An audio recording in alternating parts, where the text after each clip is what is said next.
24 जनवरी 2023 पावागढ़ के नज़दीक पंचमहल गुजरात में गुरुजी पंडित प्रदीप मिश्रा जी द्वारा वाची जा रही श्री राम शिव महापुराण कथा के दूसरे दिन की कथा पूर्ण हो चुकी है।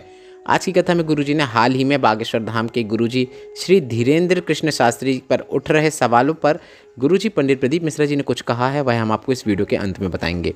आज की कथा में गुरुजी ने कुल 21 उपाय पत्र और उपयोगी जानकारी दी है। सभी की जानकारी आपको इस वीडियो के माध्यम से दे देंगे। अगर आपने आज की कथा नहीं सुनी है तो पूरी कथा का रास्ता तो आपको इस छोटे से वीडियो से प्राप्त होने वाला है। बढ़ते हैं आज की कथा की पहली जानकारी की ओर। गुरुजी ने कहा, शिव महापुराण की कथा की 3 बातों को आपको हमेशा ध्यान रखना है। नियत, नीति और नज़र तीनों ठीक है तो यह निश्चित है पूरी सृष्टि आपकी है और आप सृष्टि के हो। जहाँ हमारी नियत में भेद आ जाता है, नियत डोल जाती है, जहाँ आपके कार्य से किसी को दुख पहुँचता है, नज़र कहाँ जा रही है, कितना भगवान का दर्शन कर रही है, किस तरह से भगवान के दर्शन कर रही है, इसका भी आपको विशेष रूप से ध्यान रखना चाहिए। बढ़ते हैं आज की कथा की दूसरी जानकारी की ओर। अगर आप भगवंतों के शरण में जा रहे हैं, भगवान के मंदिर में जा रहे हैं, तीर्थ की ओर बढ़ रहे हैं, तो इस बात को आपको याद रखना है कि आपको प्रभु कृपा से ही यह सब प्राप्त हो रहा है। और जब तक मेरे देवाधिदेव महादेव ना चाहें, हम पर भोलेनाथ की कृपा ना हो, तो हम किसी भी पुण्य के कार्य में नहीं पहुंच सकते, ना ही हम कोई पुण्य का कार्य कर सकते हैं। बढ़ते हैं आज की कथा की तीसरी जानकारी की ओर। गुरुजी ने कहा, चलने वाले व्यक्ति को ठोकर लगने के बाद इस बात को समझ में आती है कि रास्ता कैसा है, या फिर ठोकर लगने के बाद संभालने वाले हाथ कितने हैं। बढ़ते हैं आज की कथा की चौथी जानकारी की ओर। गुरुजी ने बताया, महादेव का सबसे पहले शिवलिंग की उत्पत्ति ब्रह्मा जी और विष्णु जी ने की है। महादेव का शिवलिंग केवल मनुष्य जाति के उद्धार के लिए नहीं है, अपितु यह पूरे संसार के हर प्राणी, देवता, जानवर, थलचर, वायुचल सभी के उद्धार के लिए है, क्योंकि महादेव का एक स्वरूप पशुपतिनाथ भी है। बढ़ते हैं आज की कथा की 5वीं जानकारी की ओर। गुरुजी ने बताया, आयुष्मान भव और चिरंजीवी भव दोनों के आशीर्वाद में एक अंतर होता है। आयुष्मान भव का मतलब यह होता है कि तुम्हारी भगवान खूब आयु लंबी करें। भगवान तुम्हारे शरीर में अब जितना भी दुख है, तकलीफ है, कष्ट है, वह तो रहेगा, पर तुम्हारी आयु लंबी रहेगी। और चिरंजीवी भव का मतलब यह होता है कि आपका अभी जैसा शरीर है, आप जैसे अभी स्वस्थ, चुस्त, दुरुस्त, तंदुरुस्त हैं, वैसे ही हमेशा रहें। अर्थात जैसा आप आज हैं, सुंदर आज हैं, बलवान आज हैं, वैसे आप पूरी ज़िंदगी भर रहें। इस प्रकार का आशीर्वाद का मतलब कहलाता है चिरंजीवी भव।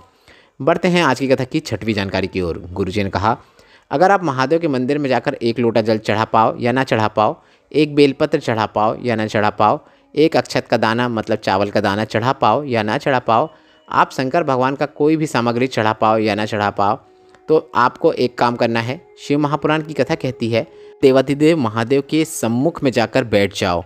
आपके घर के नज़दीक जो भी शिवालय हो वहाँ जाकर बैठ जाओ, तो तुम्हारा दुख भी कटना शुरू हो जाएगा। मात्र महादेव के सम्मुख बैठ जाने से आपका दुख, तकलीफ, कष्ट दूर होना शुरू हो जाता है। इसके बाद गुरुजी ने कहा, वो कहते हैं ना, मुश्किल की घड़ियों में वे ही हंसते हैं जिनके दिलों में महादेव बसते हैं। बढ़ते हैं आज की कथा की 7वीं जानकारी की ओर।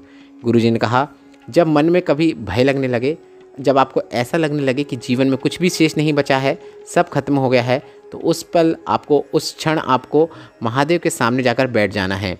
महादेव आपका उसी पल से दुख हरना शुरू कर देते हैं। बढ़ते हैं आज की कथा की 8वीं जानकारी की ओर। ज्योति जी पत्र लेकर आई, जिसमें उन्होंने लिखा, वडोदरा के दूसरे दिन की कथा हम सुन रहे थे, उसी समय हमको खबर आई कि हमारी बहन को वेंटिलेटर में रख दिया गया है और डॉक्टर ने कहा है कि शरीर केवल 10% काम कर रहा है। शरीर ने काम करना बंद कर दिया है। धीरे धीरे हम पूरे रास्ते में शिव महापुराण में आपके द्वारा बताए गए श्री शिवाय नमस्तुभ्यम मंत्र का जाप करते रहे और वहाँ पहुँचे। इसके बाद हमने वहीं पे शिवालय में जाकर 1 लोटा जल चढ़ाया और महादेव के शिवलिंग से प्राप्त किए हुए जल को अपनी बहन को देने गए। डॉक्टर मना कर रहे थे क्योंकि वह वेंटिलेटर में थी, तो हमने उसके होंठ में थोड़ा सा जल लगा दिया। इसके बाद महादेव की कृपा ऐसी हुई कि मेरी बहन पूरी तरीके से ठीक हो गई है। और उसी पल हमने यह भी प्रण किया था कि वह ठीक हो जाती है तो अगली कथा सुनने हम कथा पंडाल में आएंगे। इसलिए पावागढ़ की कथा पंडाल में आकर हम आभार व्यक्त करना चाहते हैं। बढ़ते हैं आज की कथा की 9वीं जानकारी की ओर। रीता जी पत्र लेकर आई, जिसमें उन्होंने लिखा, आपने बड़ोदरा की कथा में कहा था शंकर की भक्ति और शंकर की कथा अगर आप कथा पंडाल में सुन रहे हैं या सच्चे मन से शंकर की भक्ति कर रहे हैं तो 3 महीने में कुछ ना कुछ महादेव प्रदान करते ही हैं। इसलिए हमने 3 महीने बाद पावागढ़ की कथा सुनने आए हैं। मेरी भाभी को संतान सुख नहीं था, उन्होंने डॉक्टरों से इलाज भी करवाया, सभी जगह इलाज करने के बाद भी कोई फ़ायदा नहीं हुआ। हमने बड़ोदरा की कथा में बाबा से प्रार्थना की कि हम शिवलिंग पर जल चढ़ाएंगे और वह जल हमारी भाभी को देंगे। कृपा से भाभी का गर्भ ठहर गया। उसी का आभार व्यक्त करने कथा पंडाल में आए हैं। बढ़ते हैं आज की कथा की 10वीं जानकारी की ओर। गुरुजी ने कहा, जब हम किसी छोरा छोरी का विवाह करने जा रहे हैं, अर्थात गुरुजी ने एक विवाह के लिए एक विशेष उपाय बताया है, वह भी हम आपको बताने की प्रयास कर रहे हैं। काफ़ी आसान उपाय है, बस आपको एक महादेव का नाम लेकर निकलना होता है। तो यह उपाय पहले किन्हें करना है वह समझ लीजिए।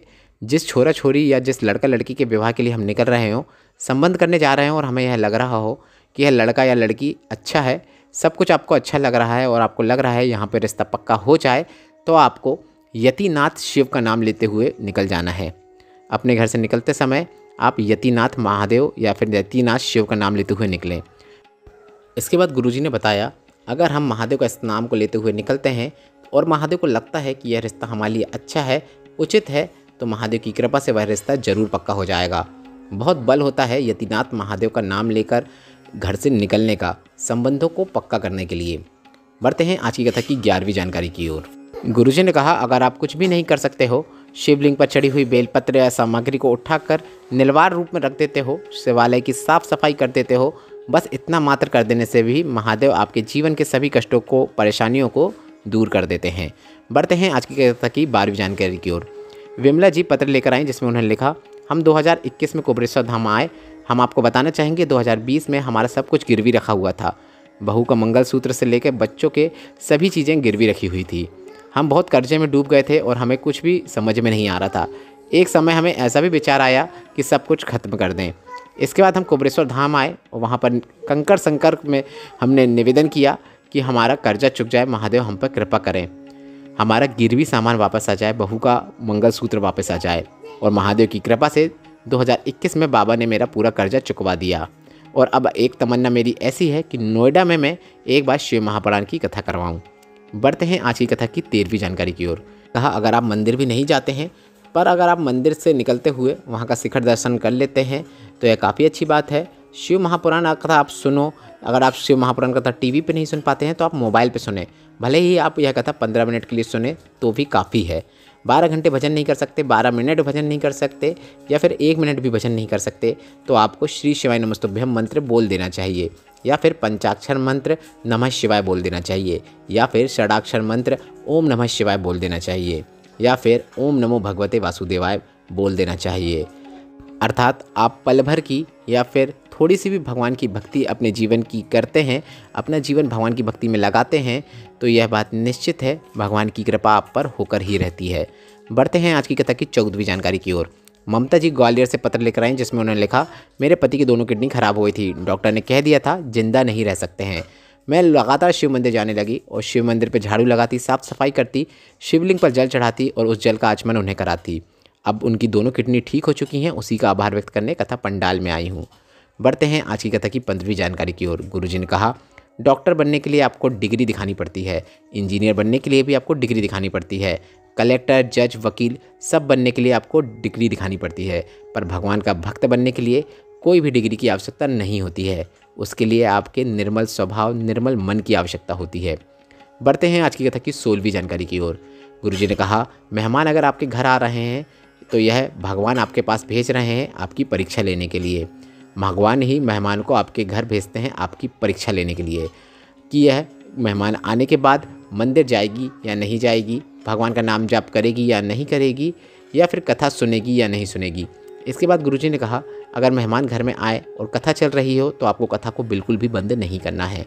ये कि जो व्यक्ति आया है उसके कान में अगर 2 शब्द भगवान के जाएंगे और वह जब आपके द्वार से बाहर जाएगा तो उसका भी उद्धार हो जाएगा। बढ़ते हैं आज की कथा की 17वीं जानकारी की ओर। आज तक गुरुजी ने जितनी भी कथाएं कही हैं उस पर गुरुजी ने एक बात नहीं कही है जो इस कथा में कही है। गुरुजी ने कहा है आपको 2 बातों का कथा आते समय ध्यान रखना है। जब व्यासपीठ में गुरुजी बैठ रहे हों तो उसके आपको 2 से 5 मिनट पहले आना चाहिए, और व्यास जी पीठ में गुरुजी जब कर्पूर गौरम कर दें उसके बाद ही आपको अपना स्थान छोड़ना चाहिए। अगर आप कथा सुनने आ रहे हैं तो आपको इन 2 बातों का हमेशा ध्यान रखना चाहिए। बढ़ते हैं आज की कथा की 18वीं जानकारी की ओर। मंजुला जी पत्र लेकर आई जिसमें उन्होंने लिखा, मेरा भाई गुम हो गया था, कहीं पर भी नहीं मिल रहा था, खूब रिपोर्ट कराई, सब जगह ढूंढा पर वह नहीं मिल रहा था। फिर मैंने शिव महापुराण की कथा सुनते सुनते संकल्प कर लिया और पशुपतिनाथ व्रत किया और एक ही व्रत पूर्ण हुआ था, मेरा भाई मुझे मिल गया। उसी का आभार व्यक्त करने कथा पंडाल में आई हूँ। बढ़ते हैं आज की कथा की 19वीं जानकारी की ओर।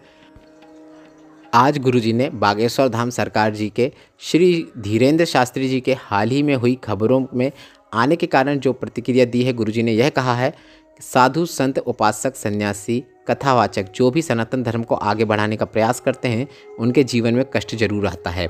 हाल ही में श्री राम कथा करने वाले गुरुजी श्री धीरेन्द्र कृष्ण शास्त्री के साथ भी ऐसा ही हो रहा है। उसके बाद गुरुजी ने कहा, पर सनातनी कभी भी अकेला नहीं होता, उसके साथ मेरा कृष्ण मेरा शिव होता ही है। इसके बाद गुरुजी ने धीरेन्द्र शास्त्री जी से कहा कि आपको एक चीज़ याद रख लेना चाहिए कि आप अकेले नहीं हैं, आपके साथ कुबेर भंडारी, कृष्ण राम और हर एक सनातनी है, क्योंकि सनातन धर्म को जो भी आगे बढ़ाएगा उसके रास्ते में विघ्न जरूर आएगा, कष्ट जरूर आएगा। इसके बाद गुरुजी ने धीरेन्द्र शास्त्री जी से कहा, जिस दिन आपको ज़रूरत पड़ेगी उस दिन हर एक सनातनी आपके साथ खड़ा दिखेगा, साथ देगा, चिंता ना करें, भोलेनाथ का डमरू जरूर बजेगा। बढ़ते हैं आज की कथा की 20वीं जानकारी की ओर। गुरुजी ने कहा, हमसे भी किसी ने कहा था कि महाराज जी आप भी बहुत बोलते हैं, अगला नंबर भी आपका हो सकता है। तो इस पर गुरुजी ने जवाब दिया, जो एक बार भगवा सर में धारण कर लेता है वह भगवान का होकर ही रहता है। बढ़ते हैं आज की कथा की 21वीं और अंतिम जानकारी की ओर। कथा पूर्ण होने के बाद गुरुजी ने बताया, अगली कथा 3 फरवरी से 9 फरवरी 2023 तक बुरहानपुर में चलेगी और इस कथा का नाम रहेगा अश्वत्थामा शिव महापुराण कथा। आज की कथा की जानकारी आपको कैसी लगी? उपायों से जुड़े हुए प्रश्न आप हमसे कमेंट जरिए पूछ सकते हैं। मेरे द्वारा दी गई जानकारी अगर आपको उपयोगी लगी हो तो वीडियो को लाइक करके कमेंट बॉक्स में हर हर महादेव टाइप करना मत भूलिएगा।